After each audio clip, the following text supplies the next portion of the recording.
This is a company that we've created recently, and it's basically doing solar-powered electronics. This is a quote we picked up from a report a year ago from the International Energy Agency, saying by the year 2030, we will need 200 nuclear power plants, new nuclear power plants, to power handheld consumer electronics alone. And then you stop and think about it. That's phenomenal to think that we will need 10 new nuclear power plants a year to fund our growth in consumer electronics. It's astronomical if you think about it. Well, we decided we wanted to do something about it. We began to engage with a former client and friend who was developing some solar technology in New Mexico. But we looked at it differently. And so what I like to say is that, it's my sort of trick question. This is how most people think of solar today, sort of power plants on your roof. What's the highest volume solar thing made? Any guess?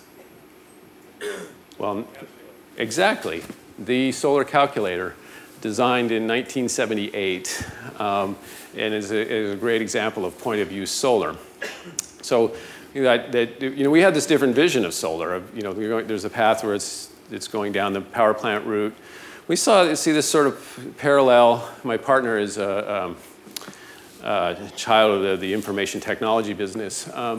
Saw this parallel to computing where solar today kind of exists where mainframes did in the 60s. It's kind of big, institutional, expensive, really administered by system integrators, et cetera, where if you look at computing today, it's pervasive, it's embedded, you don't even think about it, it's places you don't even know or care.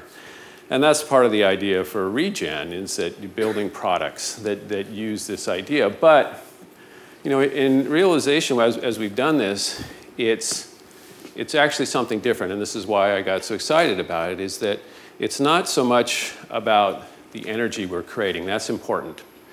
But the reality is powering your iPhone by the sun is probably not going to save the world. And I get a lot of criticism that, well, we're using all this energy to create this stuff, we'll never replicate it. But the point I discovered is not that. It's two things. It's one, giving people the opportunity to participate in creating their own energy. And then two, getting them to start thinking about energy differently and potentially changing how they behave in regards to creating and using energy. So when we started to look at the design of solar stuff, which is not a new idea, one thing popped out. They all look like science experiments and have limited functionality. So we said, look, these have to be elegant design, and they actually have to work. This was our vision. Kind of like the barbecue, it's sort of like architectural, beautiful, integrated, about life. And so we went out and created this series of products. And so this is our first product, which we will be shipping this summer. I have one here. This is what we call Renew. And it is, in fact, a very simple device. It's obviously a solar panel on one side. It has a lithium-ion battery on the inside. And then it has this very simple interface. You can't really see it. It's an e-ink display. It tells you how much is inside it and how much light it's getting. And then it also comes with a suction cup. You can stick it on the outside of your window to charge in 3.5 hours. You can stick it on the inside of the window to charge in 5 to 6 hours. And then you have a couple iPhone charges.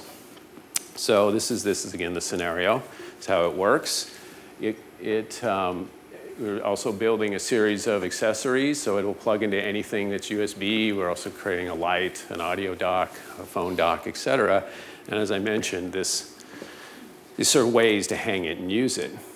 Now, the other thing, though, that we decided, this is where I got really excited, again, about this notion of helping people think about it differently. When you plug your iPhone into it, we also are going to be selling an app. And that app, the panel itself will collect about a week's worth of usage data. So it tells you how much energy you created, how much energy you used. It's also hybrid in the dock. If you run out of power, it'll suck power from the grid. It gives you all that information. It tells you, but also uploads it and allows you to compare it to other Regen users and start to build this community of thinking about power differently.